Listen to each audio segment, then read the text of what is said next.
there.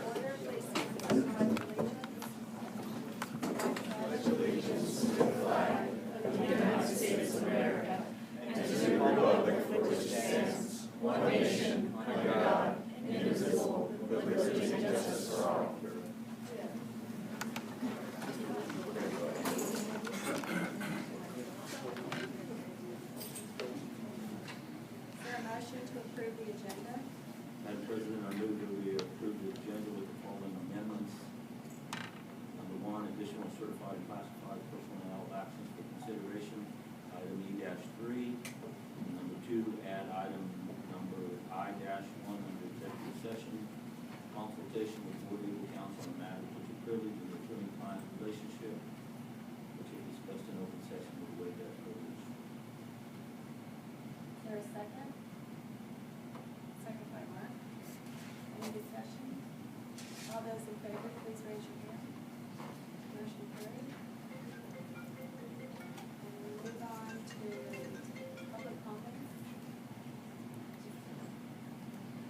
And we'll move on to recognition of Arkansas High School's state forensic students. Good evening. It's my honor again to be before the board.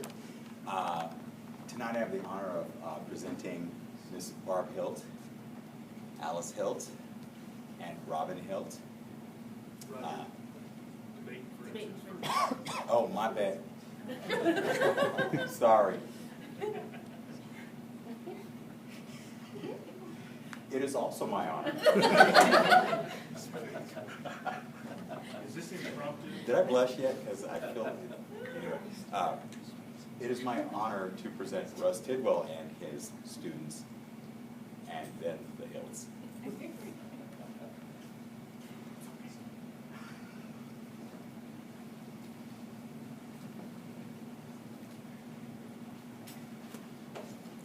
Thank you, Mr. Singh.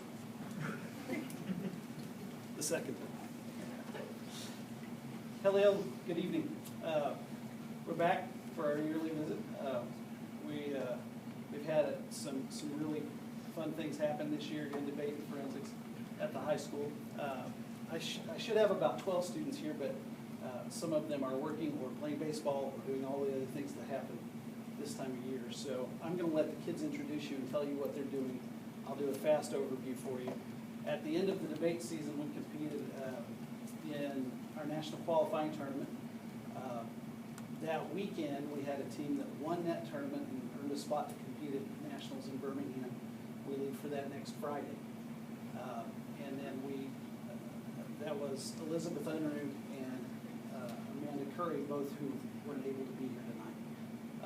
Then late in the spring, we found out that one of the teams that had qualified ahead of another of our teams was not going to be able to go, and so we were able to earn a second slot in policy debate to nationals.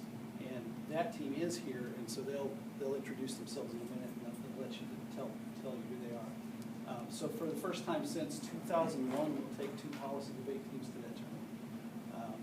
In addition to that, at the state tournament this year, we had kids that worked really hard and earned slots into elimination rounds at the 6A state tournament. That tournament had 72 teams in it, two speaker teams. We break to a double octave bracket. Amanda and Elizabeth made double octs and lost in that, so they were technically sixth at the state tournament. And then Matt Crone, who's here tonight, and his partner Emily Henry were advanced from doubles into octafinals and finished fifth at the state tournament. So we had two teams that finished pretty well at the state tournament. That would be Fourth. fourth. Yeah. I'm sorry. Mr. Singer. Let the record show that. Roger's got me flustered. That's a story I'm sticking to.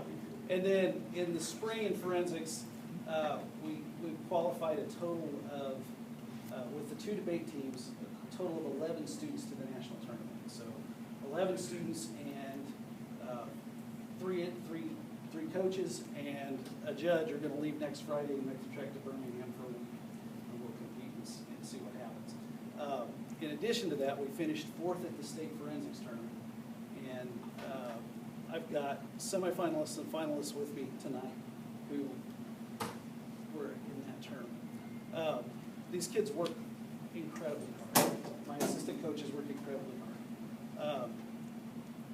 If you could put mileage on this group of people for 1 year, it would probably be pretty incredible. So when you read that article from the Wichita Eagle today about cushy buses, let me have a conversation with you about that separately.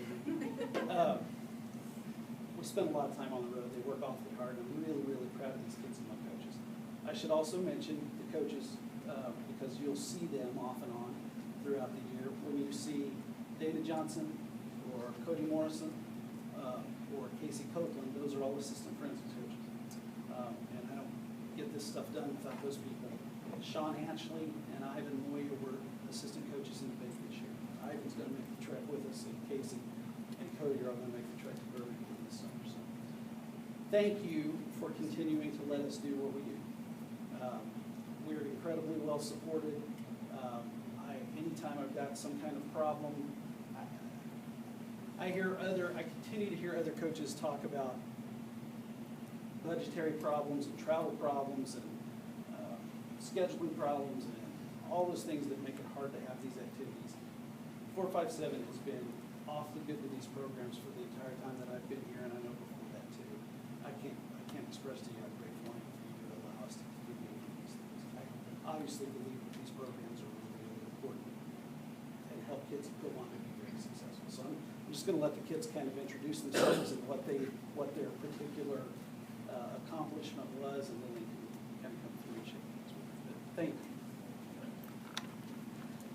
I'm Bailey Olmis, and I was a state semifinalist in pros.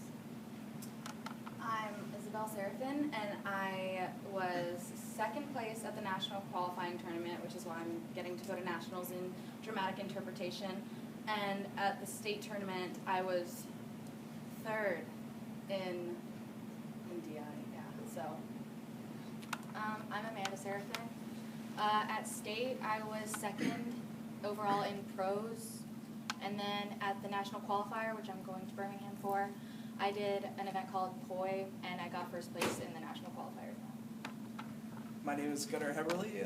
Me and my partner Jesse Loya, who's down there, we placed fourth in duo at the state tournament, and I placed first in humorous interp at the national qualifier, and I'll be going to Birmingham for that.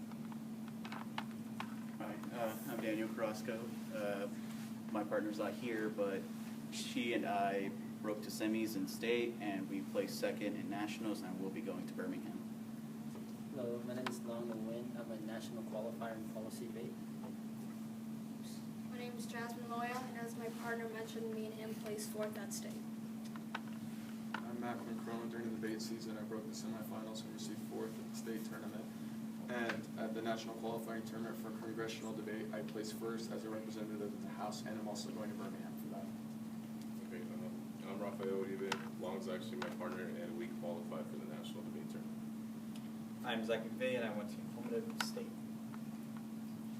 We have, again, 5 or 6 kids that were able to be here. So thank you for. Was there a topic for the year for debate? Yes. We're debating U.S. foreign policy relations with China. Oh, wow. So That cannot be military. So we're rewriting some things because of things that have been happening in the years. My goodness. Wow. So it's been an interesting year. I bet. That's great. It's been interesting since November, and I'll leave it. Yeah. Yeah. Well, congratulations. We're all really impressed with your skills, and we know that your forensics and debate skills will take you a lot of places. That's wonderful. And thank you, Mr.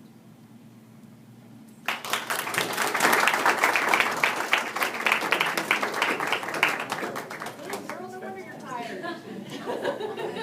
Well, congratulations. Congratulations. Stop. Looking at the I love it.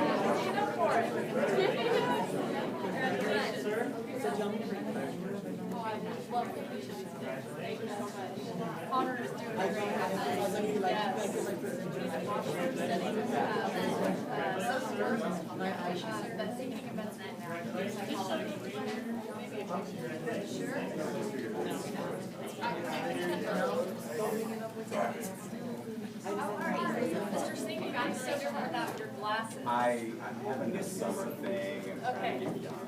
Yeah, I like it. Congratulations, sir. Thanks for saying good luck. Okay, let's try that again. Barb Hilt, please come up. And Robin Hilt. And this is Alice. And Alice is the oldest one, right? Yes. Yeah, sometimes I mistake this as the big sister, because she's the director, so, as you were. Well, hello. We are here to represent Garden City High School Drama. And we have been on multiple trips this year, and we just put together some pictures because what we do is best described through picture. So first we wanted to kind of talk about our 2016-17 season.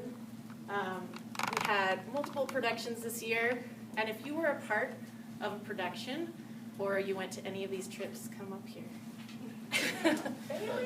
So, A Christmas Story, you'll see them in these also. A Christmas Story was our musical in the fall, and then we did also another musical, the 25th Annual Putnam County Spelling Bee, and we took that to our Kansas State Festival and competed in the one-act competition there. And then we also did Romeo and Juliet this spring. And we also do a show for children around the district. So we toured. This is my class on the bus. And then I believe this is Alta Brown. But we went to 5 different elementary schools and presented a show for them free of charge for the schools. And that was their class project. And then lastly, we just got done doing a junior drama camp. We started a junior drama club this year. I have an assistant director who's not here because she went home to Arizona for the summer, who teaches at Alta Brown, teaches 3rd grade. Her and my sister Alice are heading up that junior drama club, and they just got done doing a week-long rehearsal process and production of The Fearsome Pirate Frank, so we wanted to show them off as well, and they did a great job.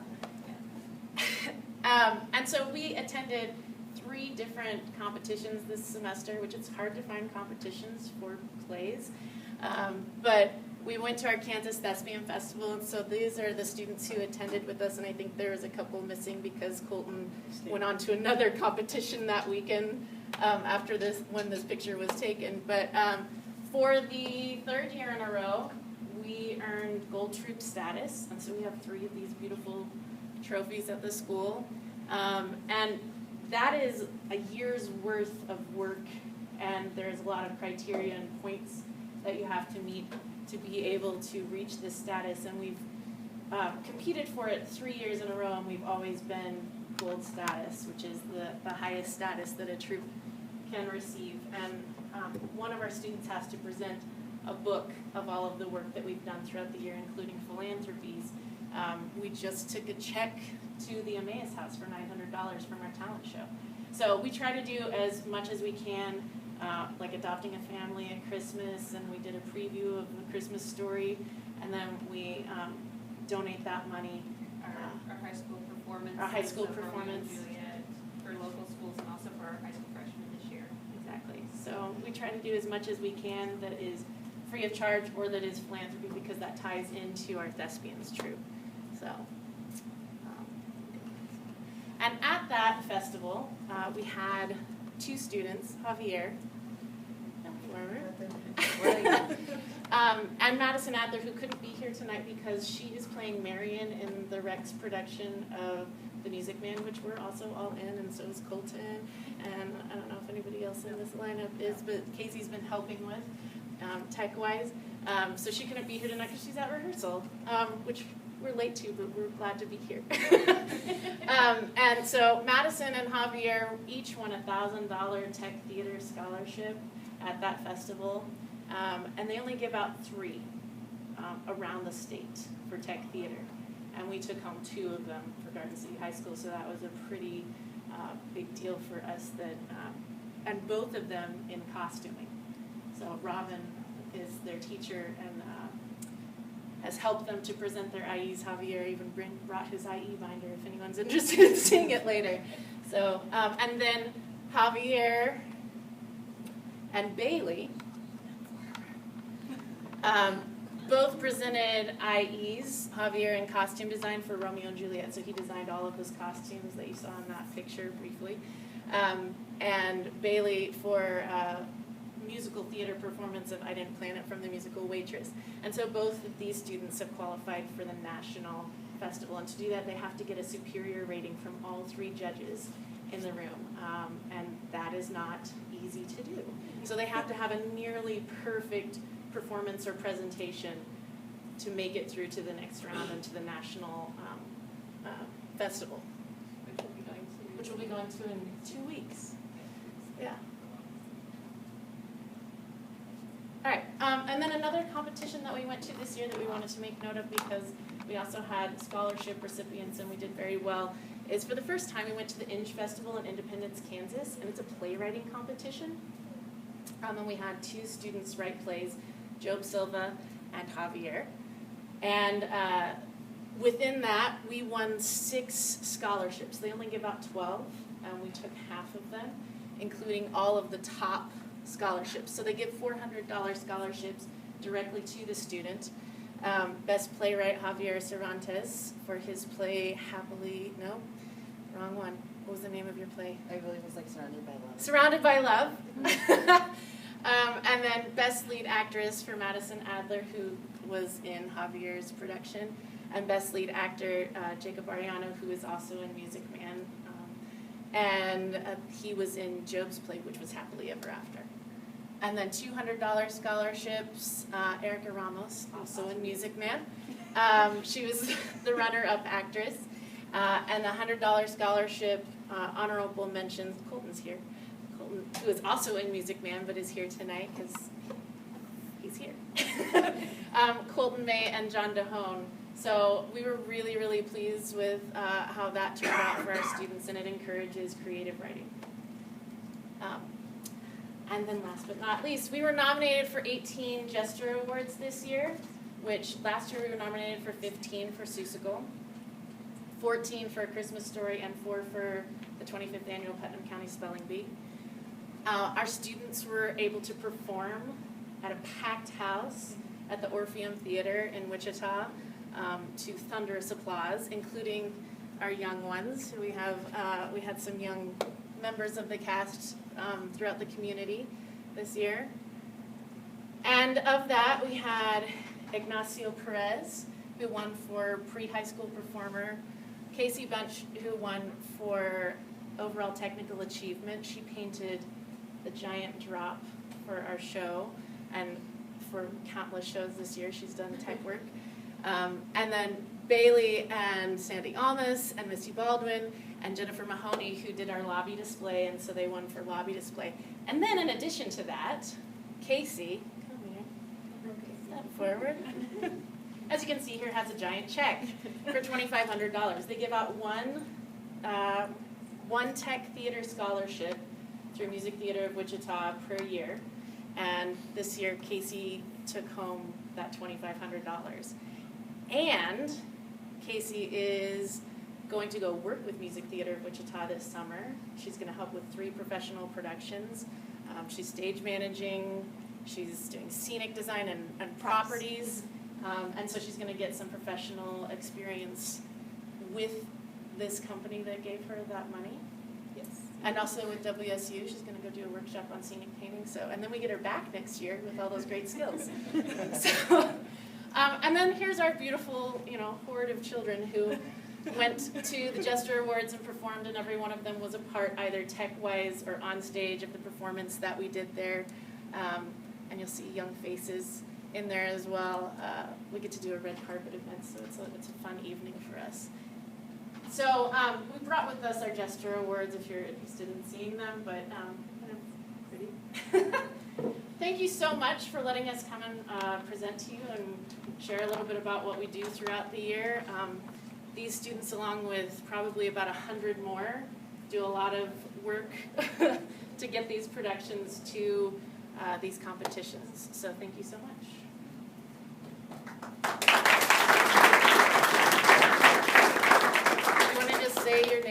of who's And what you do and what you have done in theater, what you do in theater. You can step in front of this now. I don't want to get blind. My name is Javier Cervantes, and I normally help with costume design, and I am trying to branch out a bit further out and being more in production and trying to help out. But I just basically do more costuming and help with the little kids. Like with the week that we were helping with the little kids, I helped them like be a little creative, and I did stuff for them like making skirts, shirts, or like little vests for them. And you're right. Huh? Yeah. Yeah. Well, that was a one-time thing, so I don't know if I Wow, should. maybe you should do it again. Yeah, it's like I guess it worked out, so you know. It's Are you, something I should listen did to. you graduate or are you a junior? No, I'm a junior. I was planning on graduating early, but then I wanted to do cross country one more time. Good. And how I liked it, and so I decided to stay a bit more. And also, I think it would just benefit me more overall. The things I want to do. Javier also designed our prom this year. Yes. Oh, wow. Very good. He's a busy young man. I'm Bailey Almus. I'm more on the actress side, but I like working tech too. And I'm going to nationals at Javier. I'm Colton May. I was more of a Pitt guy, so I played Pitt for Putnam County in Christmas Story. But then they got me into Romeo and Juliet, and I did that. And then I filled in for Christmas Story. I took an IE to, I did my own arrangement. I wrote my own arrangement of Magic Changes from Greece, and took that to contest or festival, and it didn't do so well. But it was fun. And then I want to be a heck of a lot more active next year. So. Great. My name is Isabel Seraphin, and I do both tech and acting, but kind of more on the acting side. I was in A Christmas Story this year, and I was also Marcy Park in 25th Annual Putnam County Spelling Bee. So, oh, and I took an IE to festival. I'm Amanda Seraphin, and this year I was only really in A Christmas Story, and then I did a costuming class with Robin, and I helped out with the shows that we did for. My name is Casey Bunch, and in technical theater, I mainly do scenic painting. I designed and painted the draft for A Christmas Story, as well as doing the floor and in Romeo and Juliet, Full of Stones, and the banners for Putnam County Spelling Bee. And the floor in Putnam. And the floor in Putnam, yes. I'm Daniel. I did a little bit of both with acting and tech. I was in Christmas Story and Romeo and Juliet. He was Tybalt. Hi, I'm Zach McVeigh, and I just did a bunch of the fun, smaller roles in A Christmas Story. That's all. Thank you so much.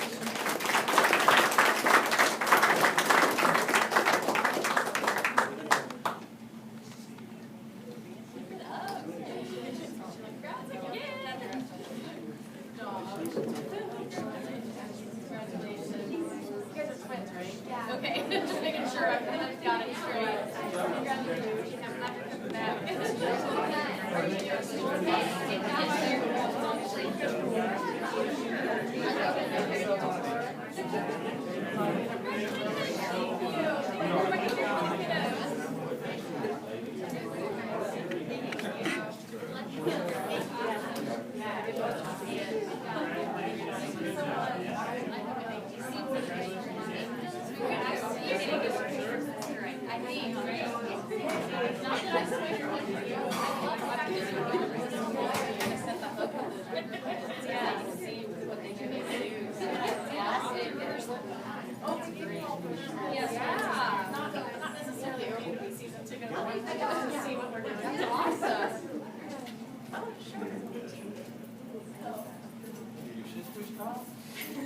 We do. Yeah. Good job. I'm the extrovert. Every sister has a role. That's right. We all have our roles. Thank you. Congratulations. Thank you. Thank you so much.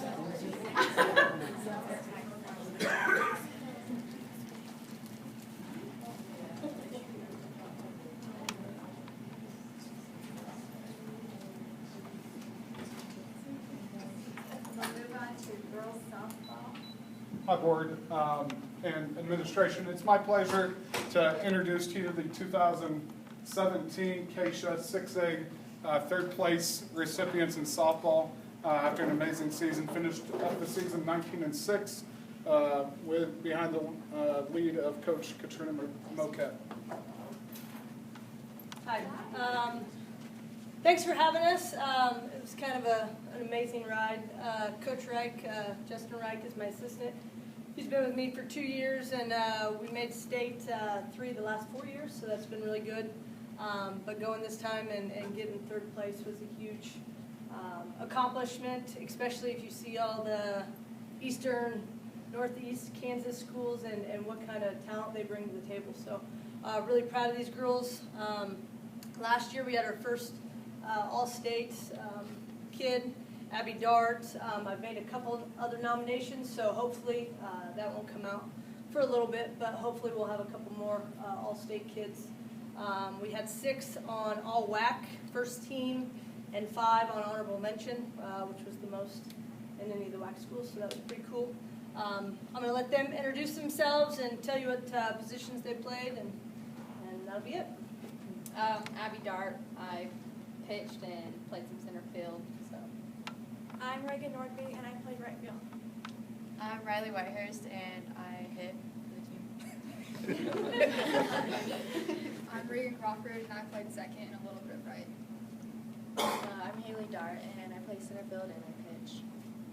I'm Morgan Cabral, and I played left field. I'm Erica Foster, and I catched. I'm Yasmin Vargas, and I played second base. Coach Moquette forgets to mention she was also a WAC coach a couple of years again. She's been that numerous times.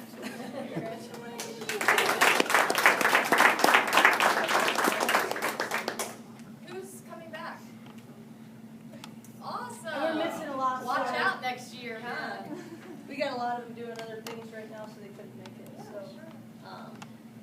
But yeah, and Abby's going on to play, and so is Alyssa Long. She's going to Tyler Junior College. Alyssa Long, another senior, is going to play at Colby, so community college. And then Casey Finch, who is our other senior, she is going to Fort Hays, but she's not going to play. So still got a good future ahead of us. Coach, how long have we had softball? Do you know that? I actually am not sure. 1993, I think. 94.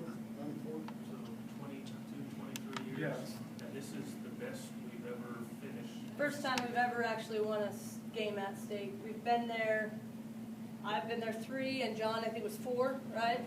So it was kind of a pretty cool deal. Yeah. So. If you look at the state bracket, it's Olathe, Derby, Olathe. It's what it seems like. So it's an amazing guy at Western Kansas School to be as successful as what we are. Yeah. That's great.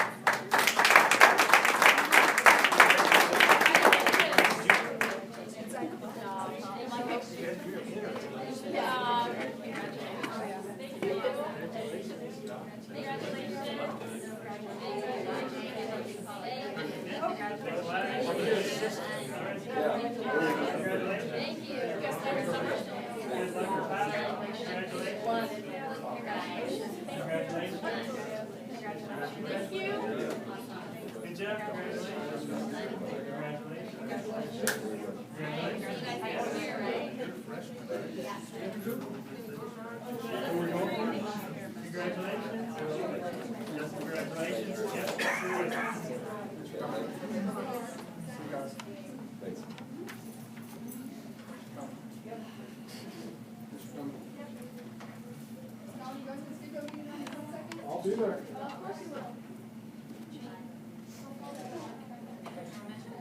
I just want to say how awesome it is that we're not just all sports, and seeing that dynamic from the high school here today with the forensics and the debate and the drama and softball is just incredible. That we are such a well-rounded high school, and it's not just one thing.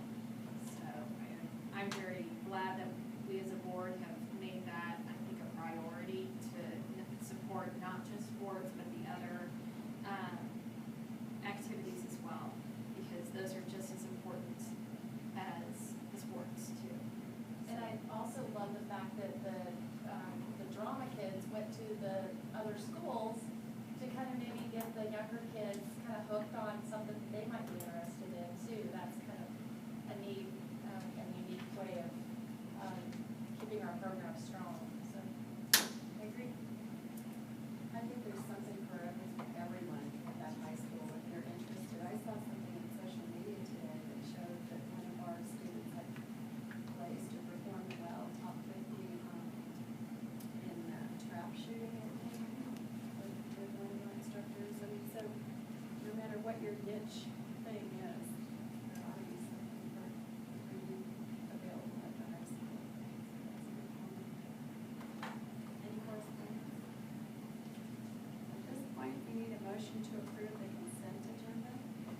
President, I move that we approve the consent agenda item D1 through 5D.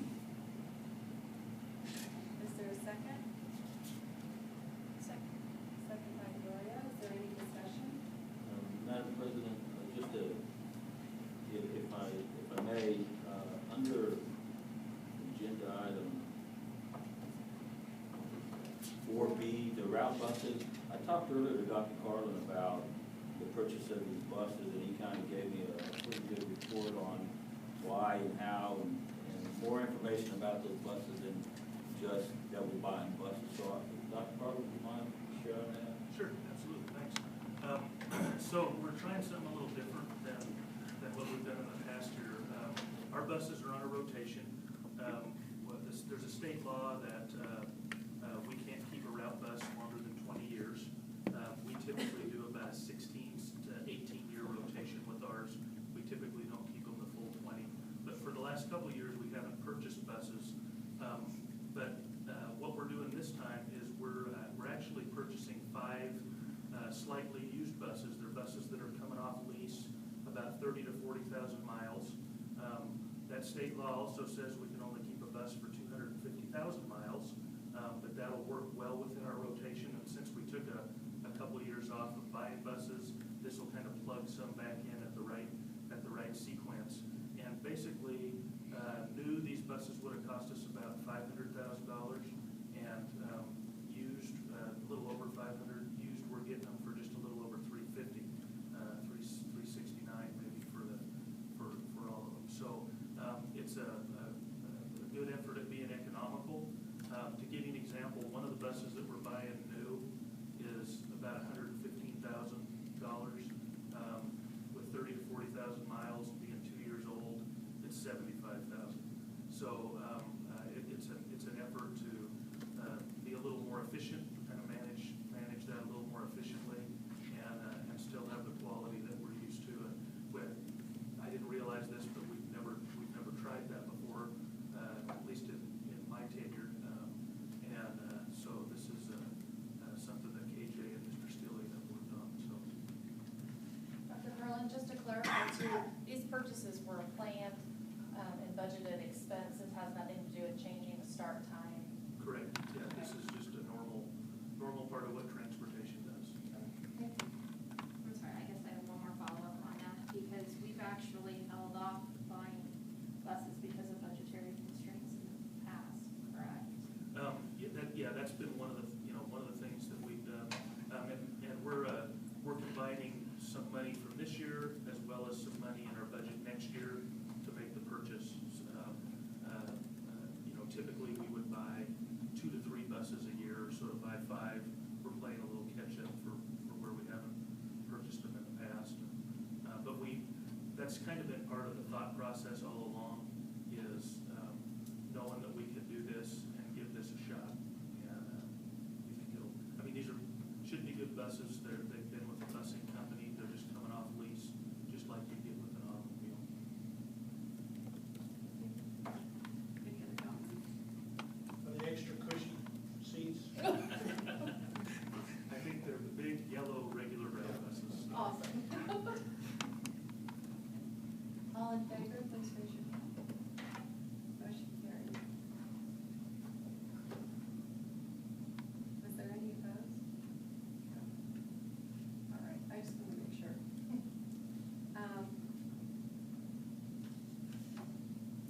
At this point, we'll move on to the unfinished business, the homework policy update. Okay, Crystal wishes she was here tonight to present this to you, but I have her notes and we'll try to answer any questions that you have. Crystal's committee created 2 documents, the homework policy and the homework recommendations that she shared with you several weeks ago. And since that time, she shared this policy. She wanted to get more feedback, so she shared this policy with SAC members, the administrators at a meeting, and asked them to go back to their staff and get some feedback from teachers. She also wanted more community feedback, so she did an online survey, and it ran from the end of April until the last day of school because they wanted more feedback with that. So some of the feedback that they received on the homework policy and I'll try to read some of this to you here. 82% of the 68 parents surveyed agreed or strongly agreed with the proposed homework policy. When looking initially at the results of the parent survey, it appeared that 11 out of the 68 parents surveyed disagreed or strongly disagreed with the proposed policy. But after they dove into it and really analyzed those parents' actual comments, it appeared that 6 of the 11 really did agree with the policy, but they were expressing their disagreement with assigning homework. So as they really looked at it, when they figured everything out, 91% actually agreed or strongly agreed with homework policy. So in looking at the homework recommendations then, initially when they looked at it, 75% of the 68 parents surveyed agreed or strongly agreed with the recommendations. But then again, when they really dug into the details of the comments and what people were saying, 82% actually agreed or strongly agreed with that. So based on all the feedback they received from staff, the feedback they received from the community, they made a couple of adjustments to that. And the adjustments came to the policy recommendation. The first recommendation that they're making, the adjustment they're making, is that homework for students who are enrolled in multiple honors or advancement placement courses may exceed the amount of daily homework listed above. That was added to the high school recommendations. The recommendations, they were concerned about advanced honors classes maybe needing to exceed that homework recommendation. And then the second one, a few people were upset, or not really upset, but they were concerned about some of the research going back to 1989. And if you recall, when they proposed this, there was a long list of research that they quoted. They took out some of those later research policies and just put in 2006 or later. So that's what they did. But really everything else looked pretty good. I mean, they had a large percentage of parents and faculty that really did agree with this. So, you know, based on what we currently have as a policy, this is much improved. And I think this is something that we could work with, that principals would have a lot of flexibility with the recommendations. That's something that we really didn't have before, was the policy and then the recommendations. And what Crystal says about that is they're going to review those yearly. They're going to get feedback from people and update those as they need to. So,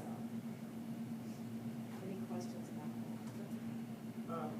Just to review, what was the basis for choosing the parents survey? Was it just any parent to respond? I just think they want more feedback. Let me answer that. So, yeah, we didn't just pick 68 parents. We put this out on the district website. So from the end of April until the last day of school, there was an invitation to parents to provide feedback out there on our district website to complete the online survey. We had 68 responses. So we want to thank those 68 people that took time to provide that feedback for us. But that was the best way to get something out there across the board to everybody. It was out there online for people to reply to. And you weren't shooting for any statistically significant population or anything like that? It was just whoever responded? Yeah, it's just if people wanted to weigh in and give us the feedback. In addition to Yeah, well, with parents. And then we asked the principal group to share it with all staff, so all staff then communicate through their principal back to us so we have follow-up with them. But was there any kind of notice given out to let parents or families know that that survey was out on our website? Right there on the front page, one of the main stories on our webpage, big story about the homework policy and asking them to solicit. I don't know that we sent anything else out. It was in the city telegram that you could go to that site. Oh, that's good. I think I've seen it twice, actually. But we didn't send a note home saying, fill out the survey or anything. We put it on the website.